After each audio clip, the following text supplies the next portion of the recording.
just starting out and needed something affordable where it was safe and peaceful.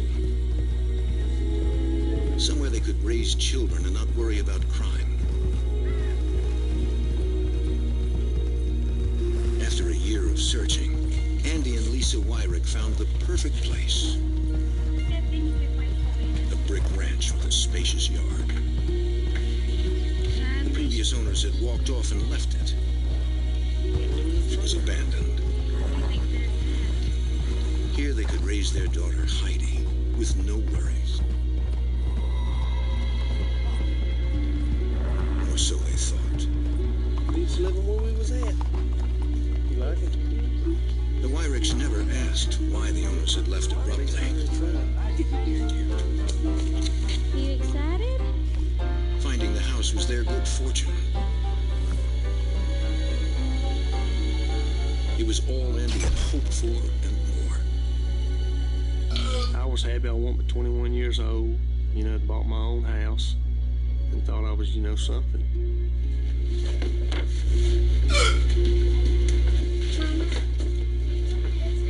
Sure. The Wyricks moved in and began turning the house into a home. We were just trying to make do with what we had, and we did. We was happy as anybody could be.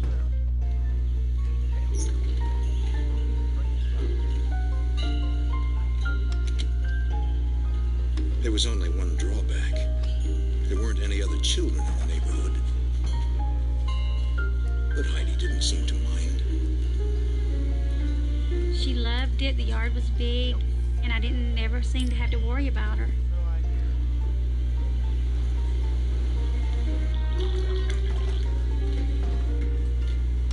I want to say it was in March. It was late in the afternoon. Andy was at work, and Heidi had wanted to go out to play.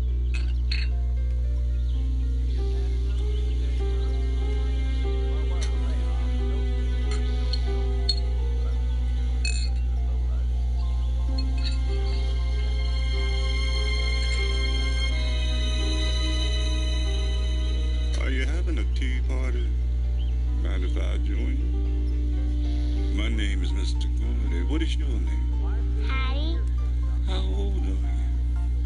Heidi, would you like to go swing on my swing with me?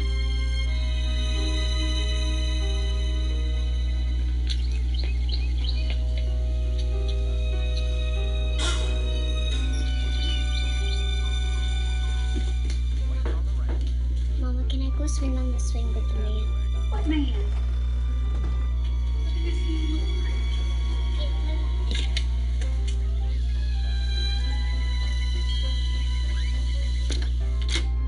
No, we don't play with people that we don't know. Don't talk to anyone or play with anyone. You sit right here. I'm gonna call your dad. First thing that come to mind is somebody wants to kidnap her. I guess that'd be any parent's first reaction. Can I please speak to Andy? Andy, it's your wife. Hello. Andy, can you please come home? What's the matter? Heidi said there was a man outside. A man?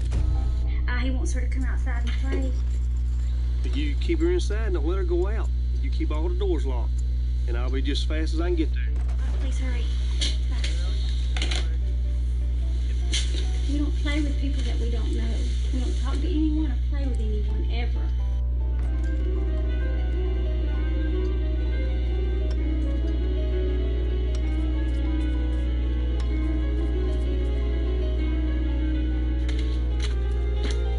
Lacey, what's going on? I don't know. There was a guy that wanted Heidi to come out and play. That's all I know. Stay in the house and don't go outside. That's got to be the worst thing that could happen to a parent in the world, for your kid to come up missing. And it just sent me into a rage.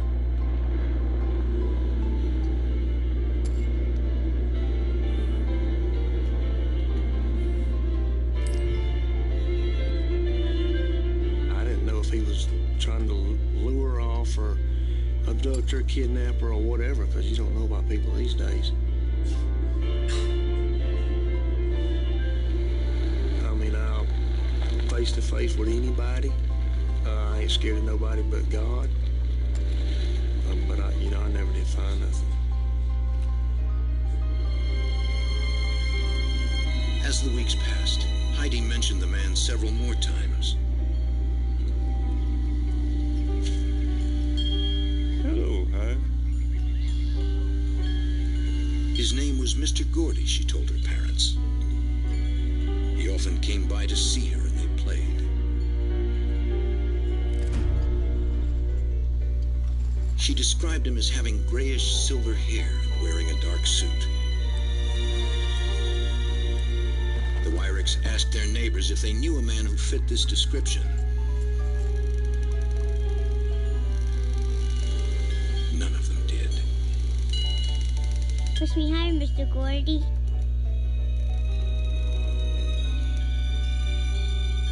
Even higher. After she had talked about this guy, I kind of kept my eye on her a lot more than I normally would have.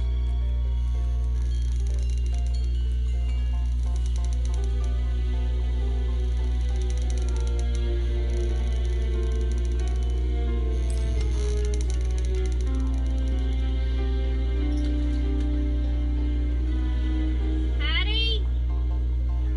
Heidi? I need you to come in. Okay, Mom. Lisa never saw Mr. Gordy. She began to wonder if he was just an imaginary playmate. Mr. Gordy!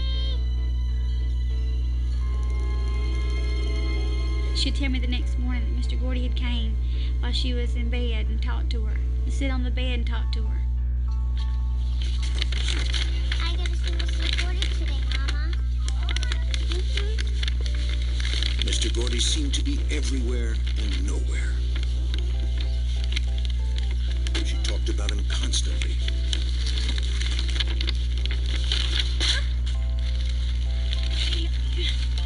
Tell me, where does this Mr. Gordy live?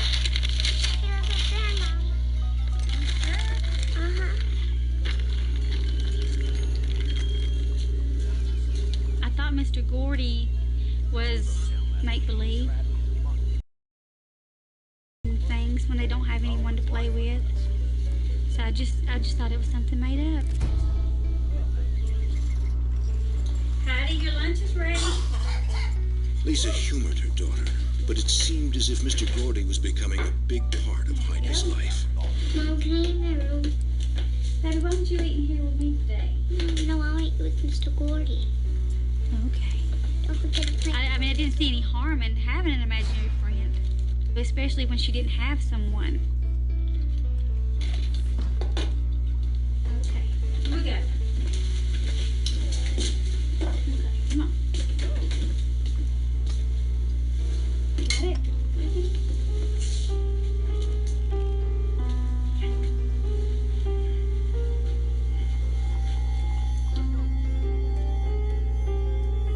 Here you go, Mr. Gordy.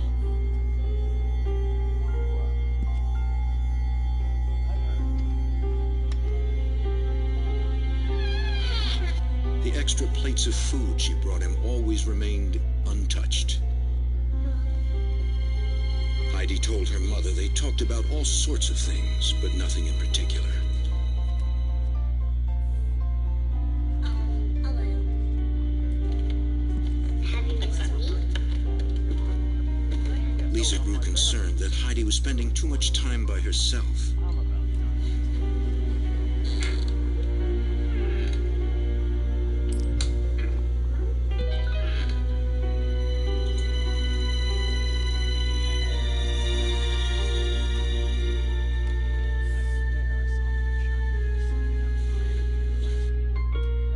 Over time, Lisa and Andy grew accustomed to hearing Heidi talk about Mr. Gordy. It seemed to be innocent child's play.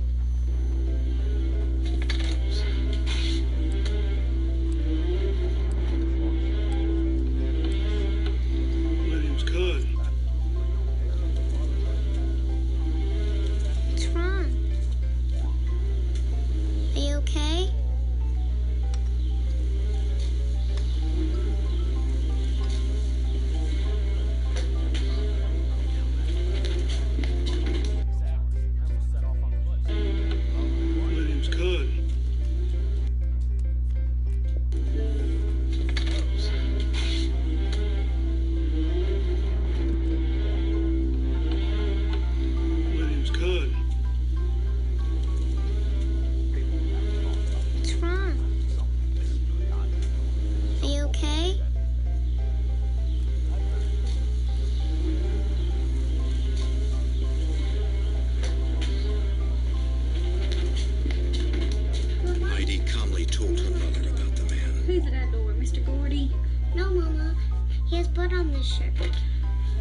you sure it was blood on him? No. You stand right here. Don't you go anywhere. Stand right here. When Lisa heard there was a man at the door with blood on his shirt, Right there. suddenly, it was no longer a game.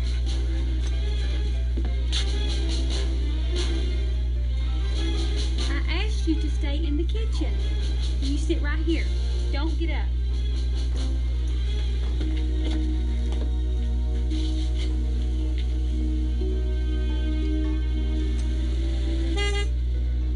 Are you okay? I'm fine. Thank you. Okay.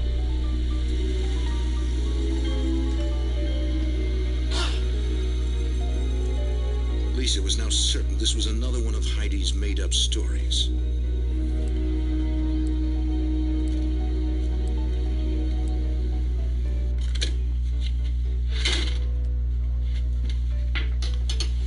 Heidi, there was no one at the door. There was no one outside. But I saw him, Mama. Well, how did Mr. Gordy get blood on his shirt? It wasn't Mr. Gordy. Well, from now on, I don't want you to answer the door. You let me get it from now on, okay? Okay, Mama. Okay.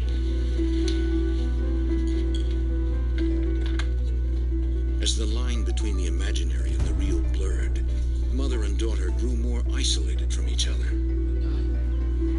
Kind of felt stupid, you know, looking for something that I thought really didn't even exist. Something that was made up. So I kind of just played it off when she would talk about him, and I'd just laugh with her and just agree with whatever she had to say. Mr. Gordy! Mr. Gordy!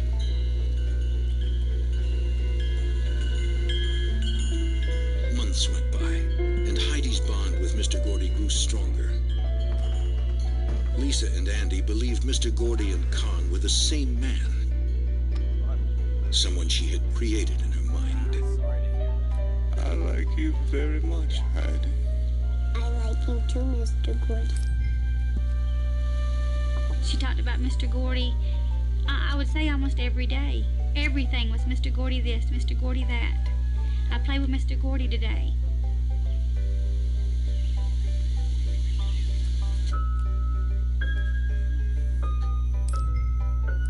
Although Heidi spent long hours by herself, she appeared to be happy. Her parents laid their concerns to rest.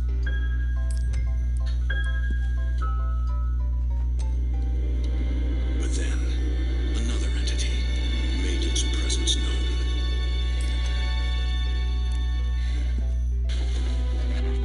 When Lisa and Andy Wyrick moved to their new home in rural Georgia, their daughter Heidi talked of having a friend named Mr. Gordy. The girl's parents never saw the man and dismissed him as a figment of their daughter's imagination. Yes, have you missed me?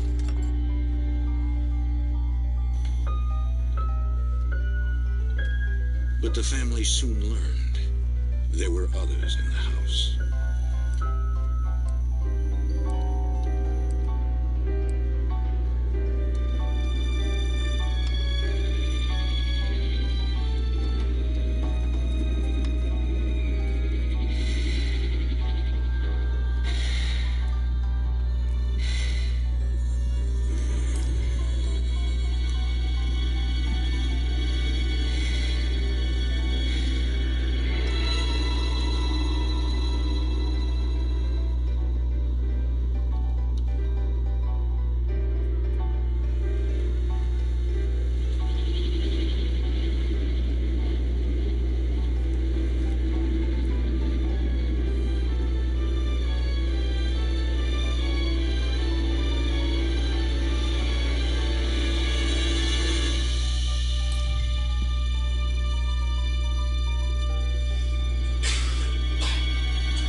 The dark figure remained in shadow and silently moved through the house. No matter what her father said, Heidi no longer felt safe.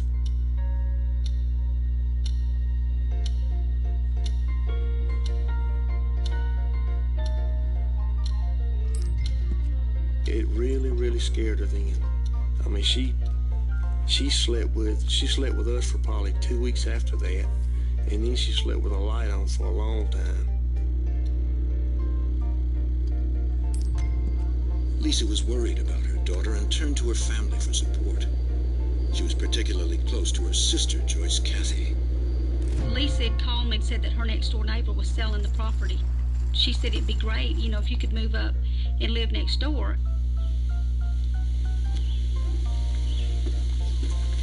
As she was moving in, Joyce noticed Heidi playing in the yard. Mr. Gordy? She heard her niece speaking to someone. Lisa, who is that Heidi's talking to? Oh, it's Mr. Gordy. She talks to him all the time, her imaginary friend. Mr. Gordy? Mr. Gordy? Joyce found it disturbing that Mr. Gordy was Heidi's constant companion.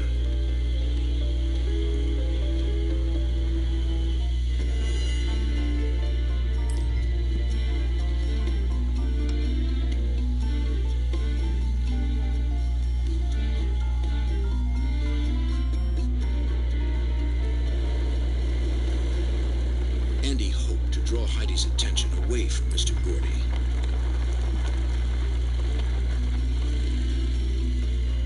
He brought home a new pet.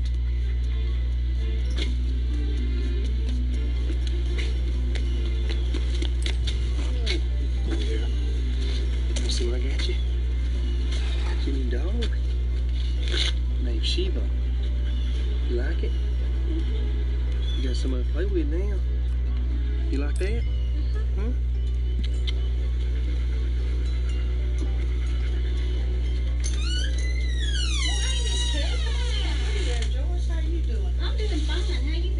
Joyce had bought the property from Miss Kelly, whose family had lived there since the early 1900s. Once Joyce was settled in, Miss Kelly stopped by for a visit. This is a warranty deed to the place. I thought maybe you might want to have it. It's Okay. not mine, no more. Okay. So how you like living in Valley? Pretty good. It's not home, though. Oh, I know it's never like home.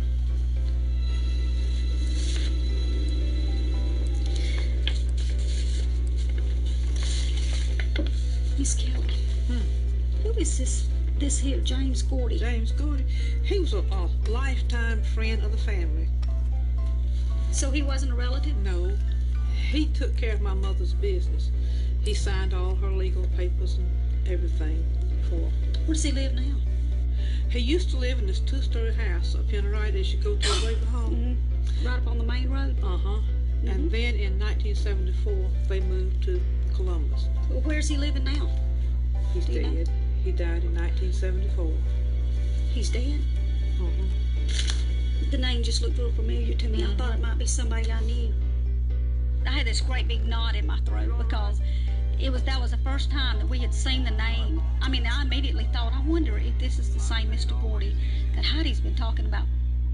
Miss Kelly said James Gordy had gray hair and always wore a dark suit, just like the Mr. Gordy Heidi described. You're not going to believe this. Look at that.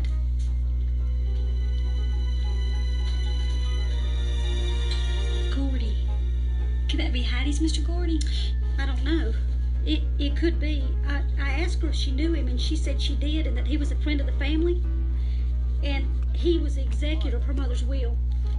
But Lisa, he's been dead for years. Dead back in the early 70s. The coincidence was unnerving, but Lisa refused to believe that this was the same Mr. Gordy who kept her daughter company.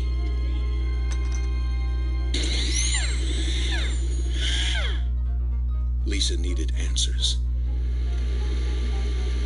She went to the library to learn everything she could about James Gordy.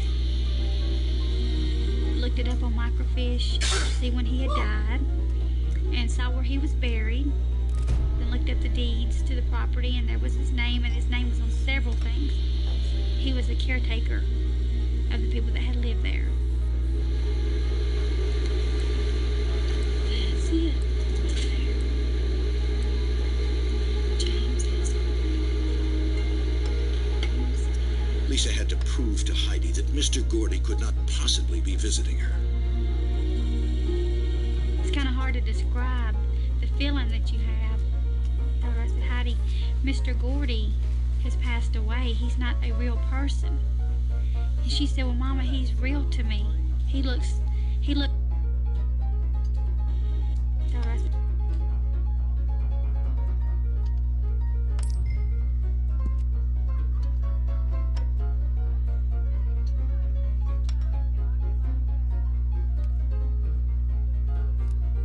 Heidi, Mr. Gordy has passed away. He's not a real person.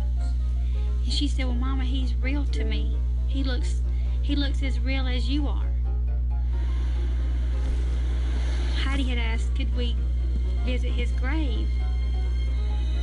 Lisa and her father-in-law drove Heidi out to the cemetery.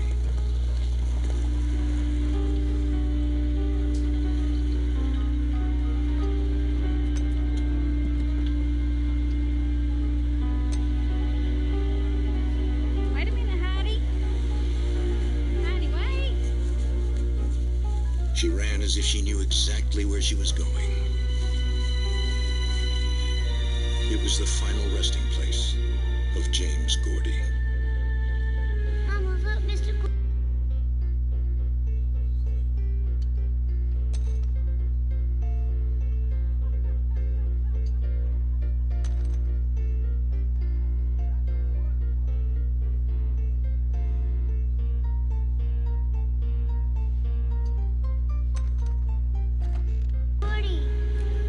So when we pulled up, Heidi automatically said, that's Mr. Gordy's grave.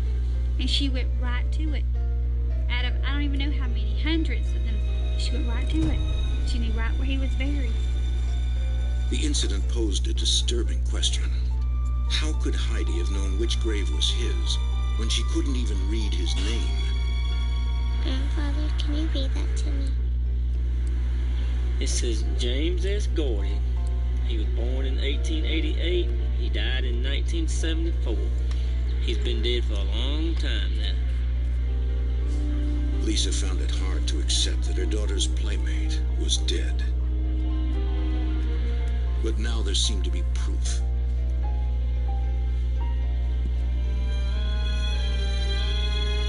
It left her even more worried than before. What do you think when your child is seeing something that you really can't do anything about? Something you can't even see, you know, or you can't even talk to them yourself and say, look, leave her alone, or go back to where you came from. When you can't see it yourself, you don't know what to do.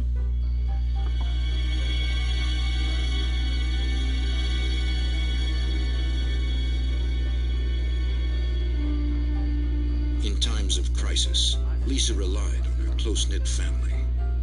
Did you ever finish? Her niece, Kelly Brown, came by for a visit.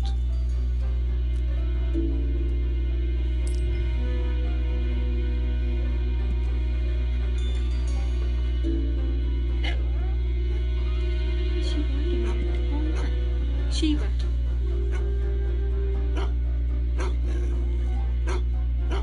What's she looking at? Be careful.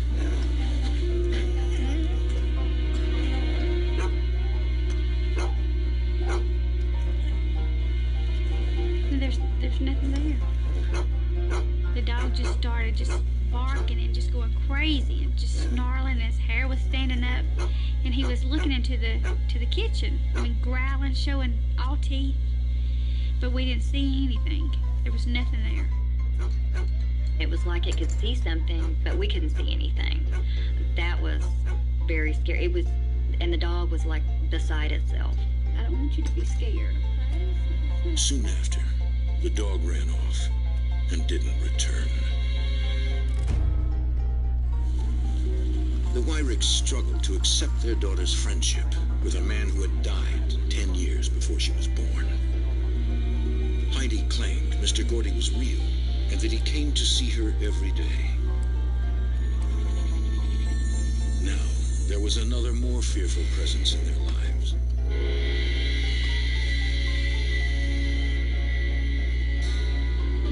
Lisa was determined to make sense of what was happening. She called Miss Kelly, whose family had lived next door for more than 80 years, for help. Lisa asked her if there had ever been any unexplained activity on the property. Miss Kelly said no. Kelly's got some old pictures of her family she'd like for you to look at and see if you recognize anyone. Take your time.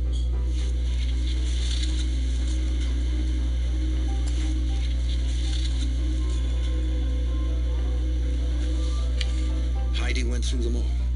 When she came to an old yellowed snapshot of 5 people, she recognized someone. That's Con, the one with the blood on his shirt. Are you sure? Yes. You sure that's Con? It was Con, the man who had appeared on their doorstep in a bloody t-shirt, his hand in a bandage. And which one did you say was Con? Lisa. That's him, but his name is Lon. And he's my uncle. And he got his hand cut off when he was a real young boy in a cotton gin up here. You've got to be kidding, Miss Kelly. I'm serious, honey. I am serious. That is. When Lon was a teenager, said Miss Kelly, he lived on the property. Lisa suddenly realized that the man Heidi claimed to have seen on their doorstep was not Mr. Gordy, but another person who was also dead. He passed away in 1957. Just to know the fact that he had passed away and had lived on this land scared me to death. I was very scared. Lisa's fear came from not knowing what might be lurking inside their home, and why they had chosen her little girl.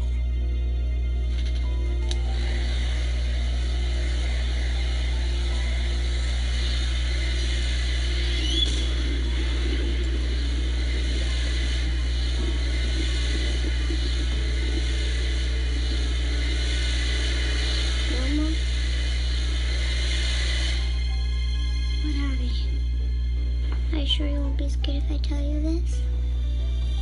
No, I won't be scared. There's a man behind you.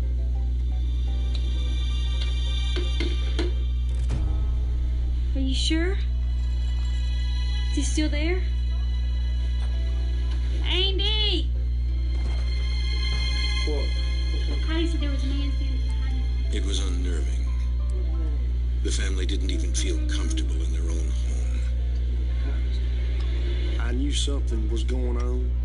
I mean, I never really, had experienced anything like this. I know it's something. I don't know what, but it's something. Up to now, the entities had made themselves known only to Heidi. That was about to change. Lisa and her niece Kelly were arranging flowers for a relative's wedding.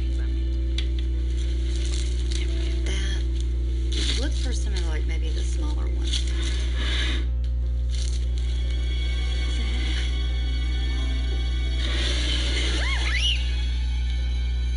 Oh my God. What do we do? Let's get out of here. When you're there in broad daylight and a chair moves, you really, you don't have any other alternative but to know something's in the house. What that something was, only Heidi could see.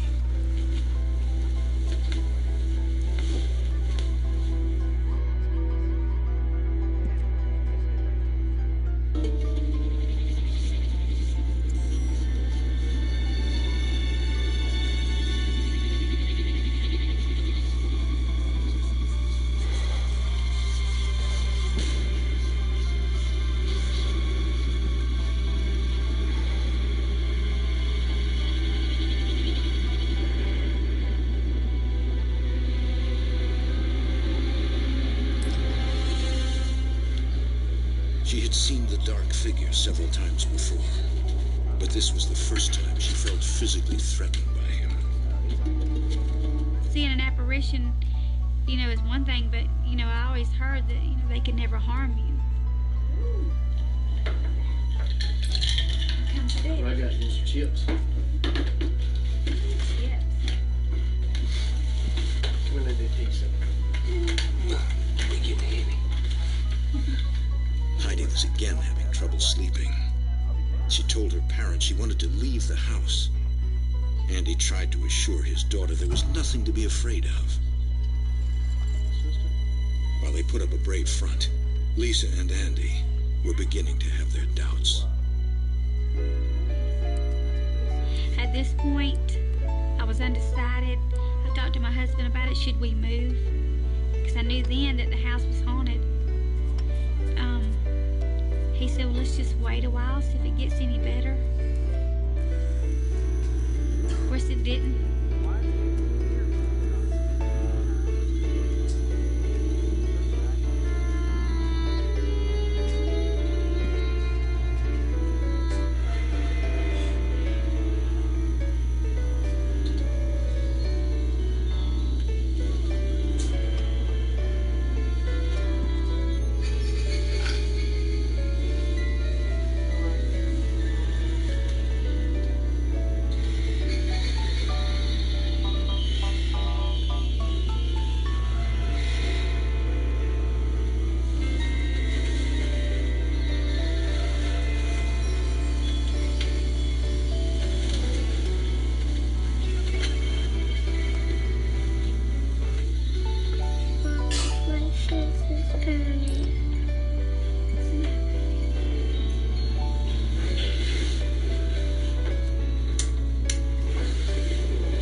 To Lisa, the scratches looked like claw marks.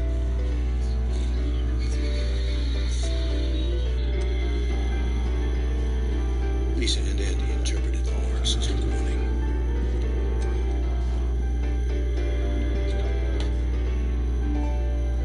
That night, the Wyricks stayed with relatives but got little sleep. They worried about what to do next. They were now locked in a battle of wills with forces they could neither see nor understand.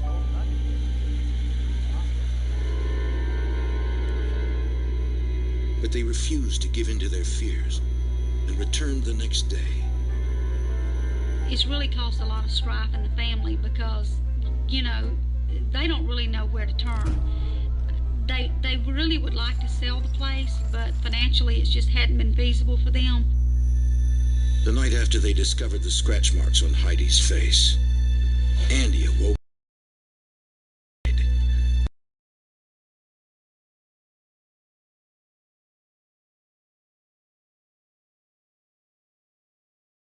I don't know, but it's burning so bad I can't hardly stand it. As soon as I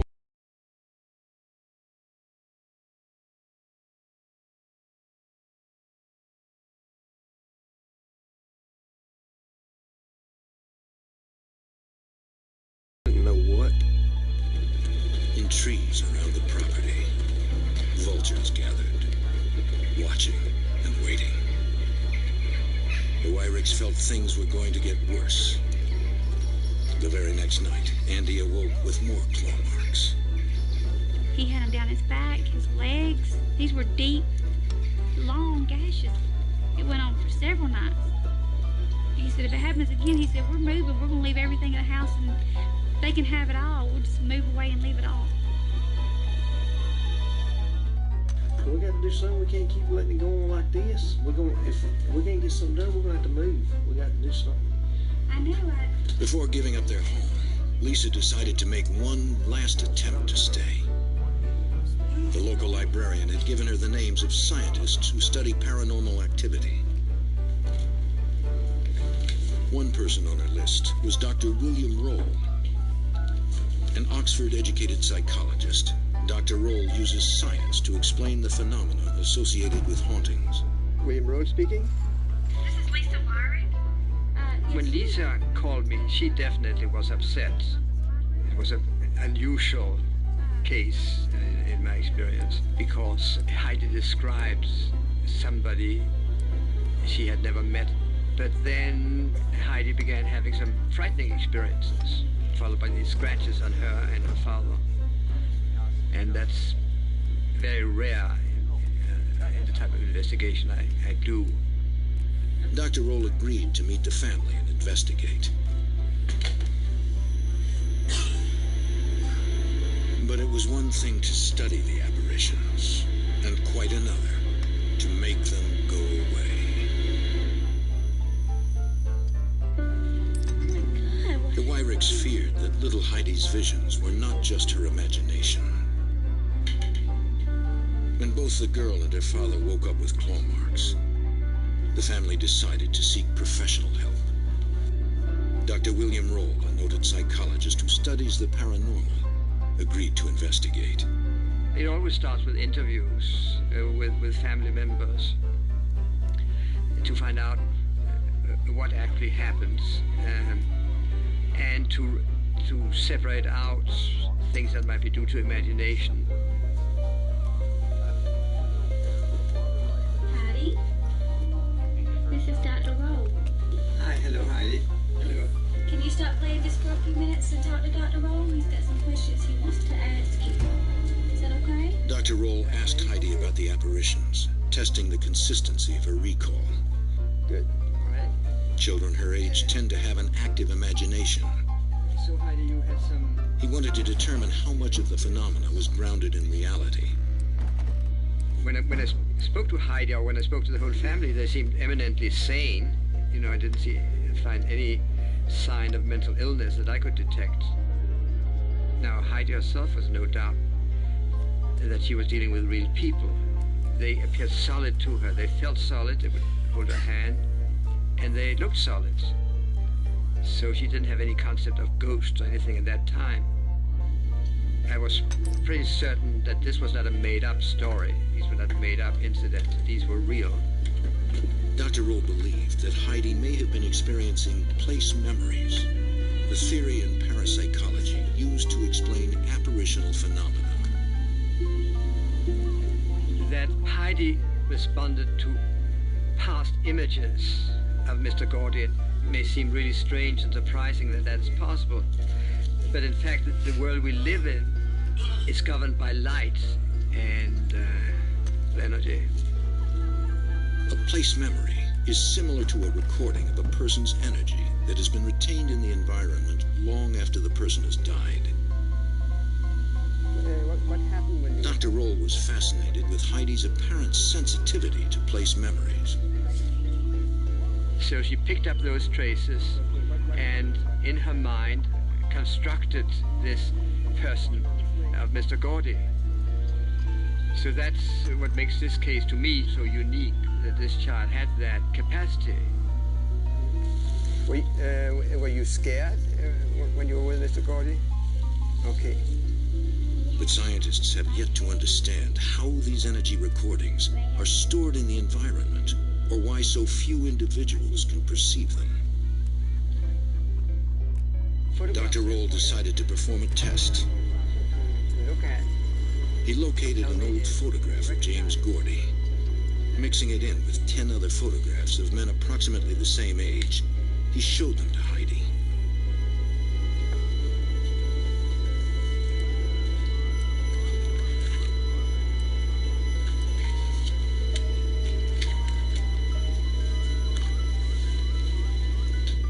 As she neared the bottom of the pile, she stopped.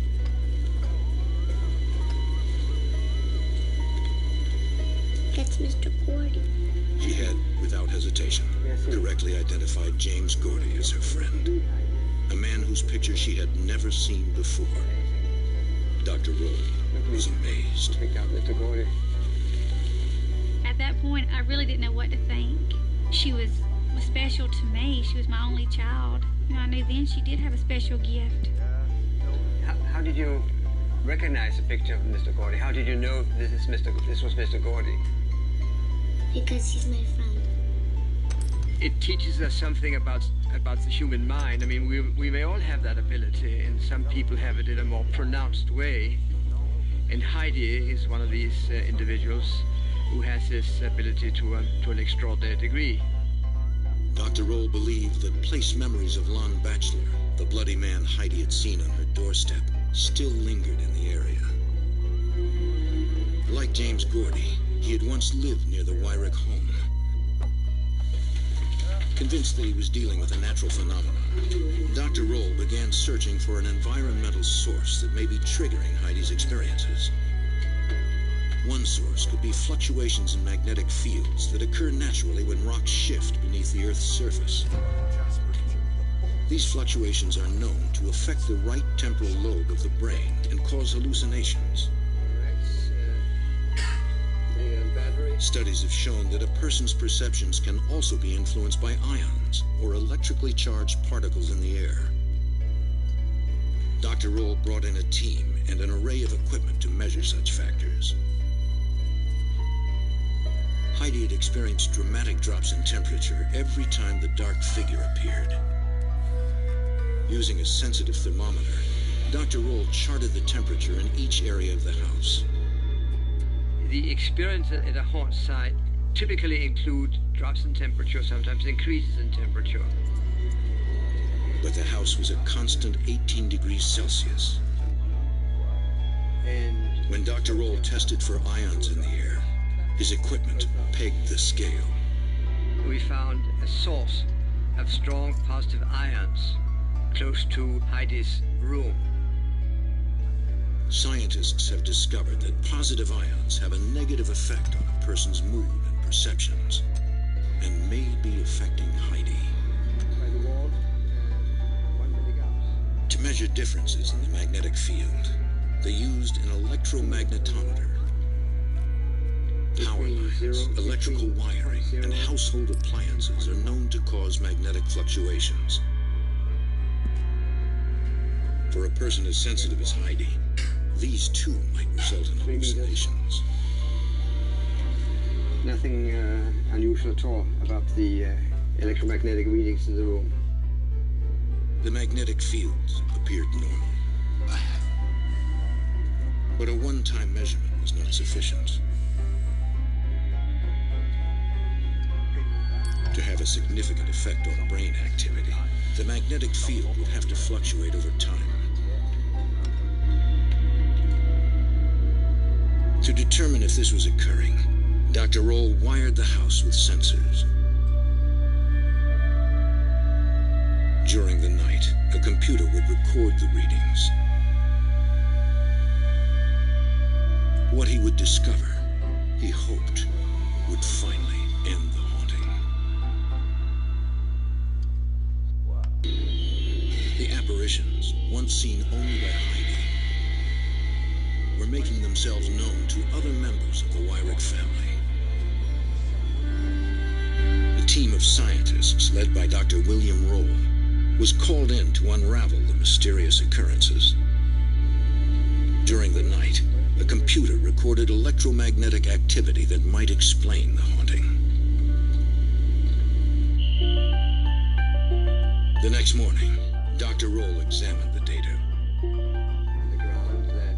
The readings taken the previous day averaged around 0.1 milligauss. In the middle of the night, the magnetic field had spiked in Lisa and Andy's room to over 40 milligauss. This unusually high fluctuation confirmed Dr. Roll's suspicions. So we have these very ordinary energies producing these rather extraordinary experiences. And in a site where this happens is popularly known as a haunt or haunting. In an effort to find the source of the electromagnetic activity, Dr. Roll conducted geological research in the Columbus area. Poring over some local newspapers, he uncovered the report of an earthquake. Seismic activity is known to produce fluctuations in the Earth's magnetic field. Dr. Roll was now convinced that the environment in and around the Wyrick home was causing the apparitions. He revealed his findings to the family. First of all, I don't think there are any demons or devils afoot here. My feeling in the house is a very loving family, a very normal and loving family. The ghosts, he said, were not real. They were just hallucinations brought on by the environment. Informing them that a seismic fault existed near the property, he explained how that might affect them. Magnetic impulses generated by movements along the fault may be stimulating Heidi's brain. We had a significant electromagnetic event, and when that interacts with the brain, it can cause you to have curious, strange experiences. Towards the end of the house, there was a high positive ion count. He told them that positive ions can adversely affect a person's perceptions. Heidi's room had a very high number of positive ions. Self, being jealous and angry at her dad. These, he said, may also be contributing to her visions or hallucinations. Heidi knows about that also. So I don't think you have anything to fear. And if anything else happens, I'm as close as your phone. I left feeling fairly confident that I'd done whatever I could for the family and that I'd obtained some meaningful research findings for myself. I think Dr. Roll, I mean, he's a smart man. I just don't, I mean, I know what he said has got a lot to do with it, but I don't believe that's all it is to it. Appreciate your hospitality. Dr. Roll admitted he was at a loss to explain the scratches on both Heidi and her father. No, I don't think you will. Although Dr. Roll's explanations comforted the Wyrics, the haunting continued. As the years passed, the family tried to put their fears to rest. They happily welcomed a new addition to the family, a baby girl named Jordan. Heidi had grown accustomed to seeing ghosts. Though she was still afraid to be alone in the house, she adjusted and made friends at school. Heidi began to see Mr. Gordy less and less. By the time she had grown into her teens, the old man who had been her childhood companion was a distant memory. It's been a while since I've seen Mr. Gordy. I do miss seeing him, you know, and I always will. I considered him one of my friends. Some people, you know, when they hear the word ghost, they think, you know, of, you know, someone or something that you can just see through, but I don't call them ghosts. I call them spirits, because, you know, that's what they are. But they're just like real people, you know. I mean, just like me and you.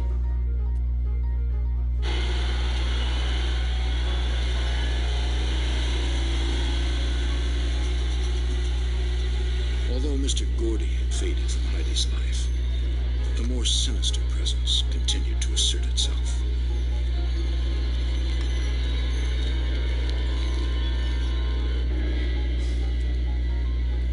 It was the faceless man Heidi had seen for years.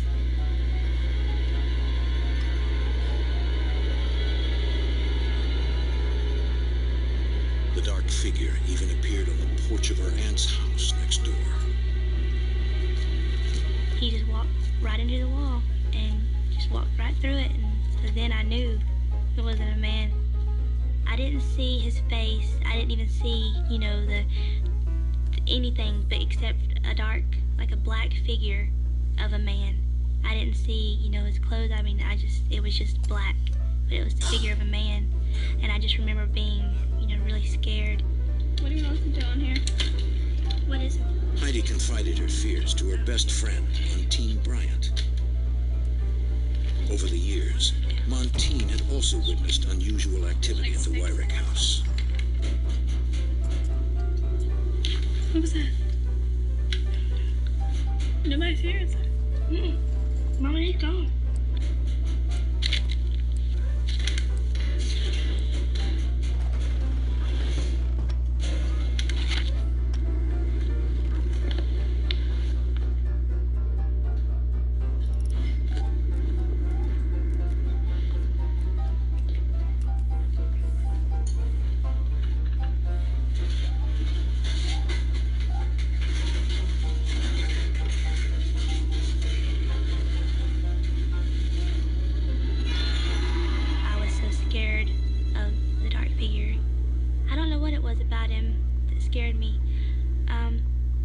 if it was because I couldn't see him or what. I don't know. I just remember being really frightened.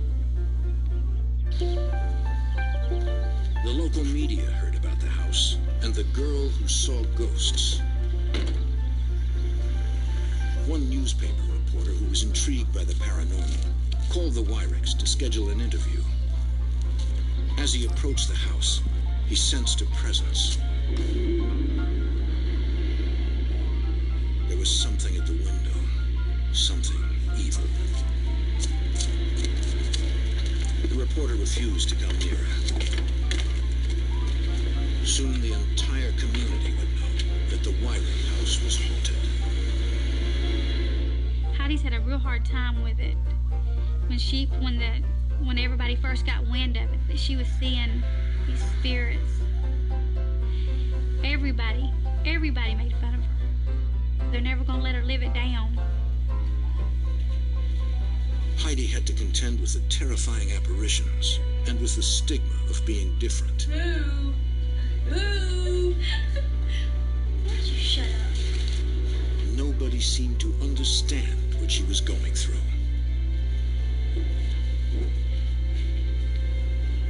Can you believe she says she sees ghosts? Heidi felt isolated and helpless. I don't like all the attention that's, brought on me. I've been, ridiculed just about, my whole life. Sometimes I just wish it would all go away. Anyway, I wanted to run over here and show you these pictures from our vacation because they came out so good. Lisa's niece Kelly was at the Wyrick house one afternoon when they heard voices coming from the hall. What's your name? Are you one of Heidi's friends? Who was Jordan talking to? Lisa knew that the only other person home was her youngest daughter, Jordan. Where do you live? You don't? Did you move away? Were you hurt bad? Jordan, who are you talking to? The little girl. What little girl? The one who got killed in a car accident. Is she still in there? No. Come on, let's me and you get out of here. So as long as we've been living here, it still startles me. You never know when to expect it. As much as we've seen and heard and experienced. I don't know if it goes with families or if it's related to the house. Dr. Roll had told the Wyricks that their house was the source of the haunting. Now that Jordan had seen an apparition, Lisa feared it was more than the house. It was her family they were attracted to. Lisa's sister, Joyce, confirmed her darkest fear. Who's there? Hello? One night, when she was alone, she heard laughter in the hall.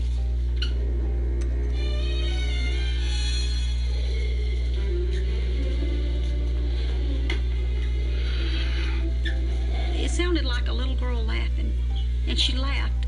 I mean, it was just like a creepy little laugh.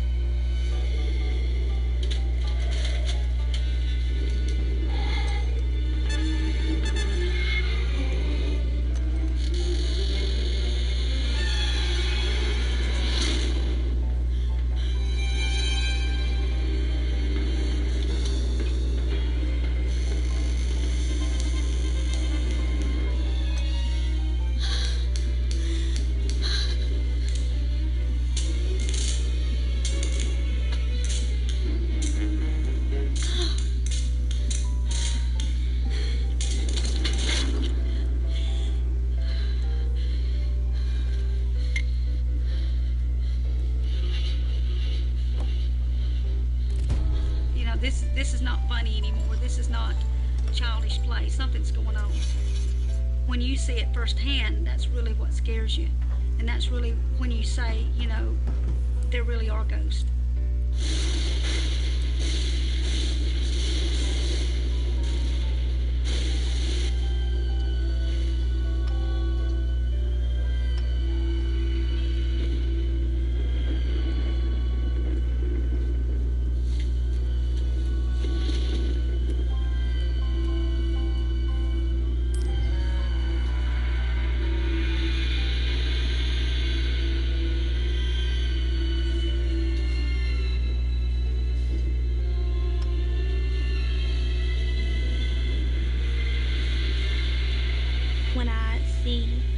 a spirit, I can feel if they're good or if I think they're bad.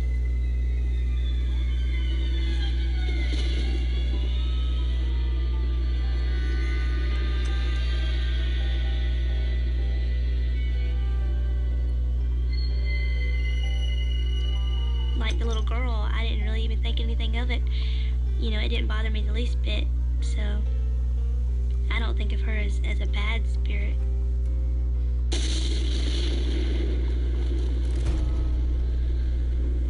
Lisa didn't share her daughter's feelings. She feared the spirits and believed they were evil.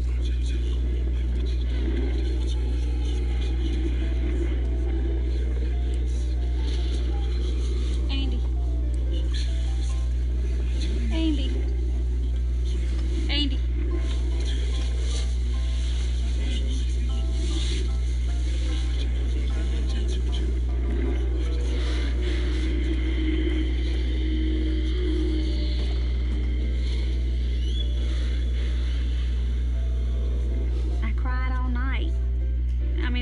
To describe the deep, gravelly sound that was coming from my room above my bed when everything else in the house was dead silence.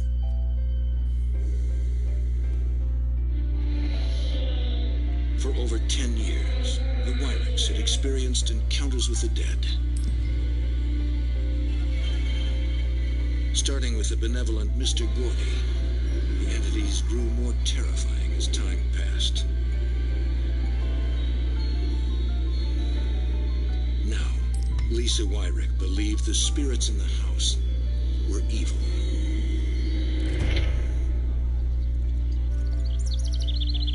The family had searched in vain for a way to end the haunting. In desperation, they turned to their faith. They began attending a new church headed by Brother Stephen Shelley. Hallelujah. And I read in the matchless name of Jesus Christ in the power of God's word to cast out devils. Brother Shelley believed in demonic spirits. He assured the family that they had the power to rid themselves of the entities. We're here tonight to tell the devil that he's lost this battle. Hallelujah! The Wyricks had to end the haunting, and they had to do it now. For years, they had relied on the advice of Dr. William Roll, an experienced parapsychologist. Andy decided to reach out to him once more.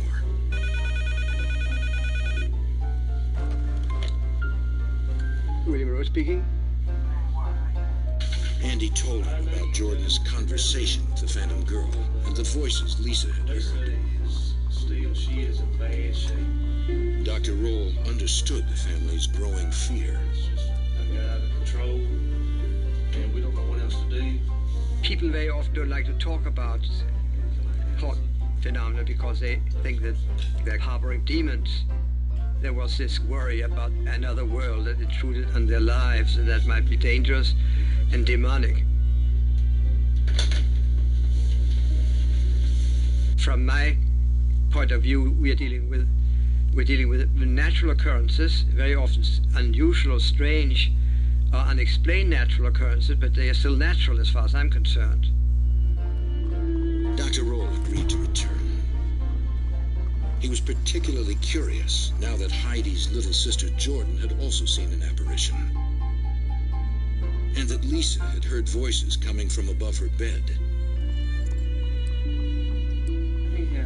Dr. Roll interviewed family members about their recent experiences. When was the last time you noticed anything unusual, Heidi? How long ago was that? I think the last thing that happened was when I was in the shower and I heard someone laughing. But I was home by myself. I see. So it sounded like an older woman. I see. And it sounded like she was like right outside the shower. And how did you feel about that? Oh, I didn't like it. I didn't like it. It scared me. Mm-hmm. And I was home by myself, so that made it worse. Really? Yeah. Okay. You have heard voices, Lisa. That's it. I heard what I thought was demonic voices. It was two talking amongst themselves. Yes. And I kind of felt like they were discussing something about me, maybe. I see. It seemed like it was over my bed. You know, when I was trying to go to sleep. I see. We've been going to a new church, and Lisa believed the deep voices she heard were demonic spirits. To Dr. Roll, it meant something else. That's one of the things that are often reported at haunt sites. It seems to be associated with changes in the magnetic field that impact on the brain. I have no doubt that people have experiences that they call ghosts. But do I believe that they reflect the still living consciousness of the individuals? Well, I doubt that. Because in my mom's room, I saw a man sitting on her bed. And in your mom's room, you saw a man sitting on the bed? When you hear things and see things that are not physically present, well, that's what we call ESP, or psychic ability. Extrasensory perception, or ESP, is the ability to receive information without using the known senses. As Heidi described her strange encounters, Dr. Roll knew they would probably continue. I don't think these experiences are over, because Heidi and Lisa are what's known as psychic. That's, in my opinion, a very natural human ability. There are a number of ways in which contemporary science can account for psychic abilities. It turns out to be, these turn out to be natural capacities of the human mind that can be understood and pursued through science. Another aspect that makes this case unique, that there are so many people in that family who have experienced things. Then the question is, have they experienced these things because of the unusual magnetic fields, or are we dealing with something genetic, something that's inherited from mother to child to grandchild? To explore his theory of a genetic link, Dr. Roll expanded his investigation and visited Lisa's childhood home. He interviewed other family members, including her father, and uncovered paranormal experiences dating back generations. In the course of these interviews, I discovered that there's a history of this running through the family. I says, I'm too old to play with you. I could see her just like a little child. I see. Just like a real person that was in front of me. Really, really. I'm very interested. Yes, sure. It now seemed clear to him that Lisa's side of the family held the key to the current disturbances.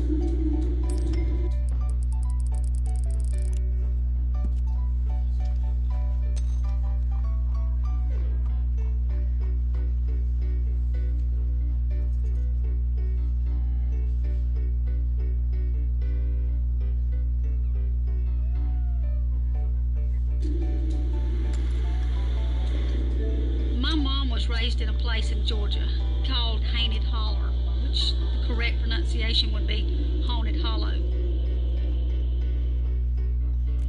It was located in northern Georgia along the infamous Trail of Tears.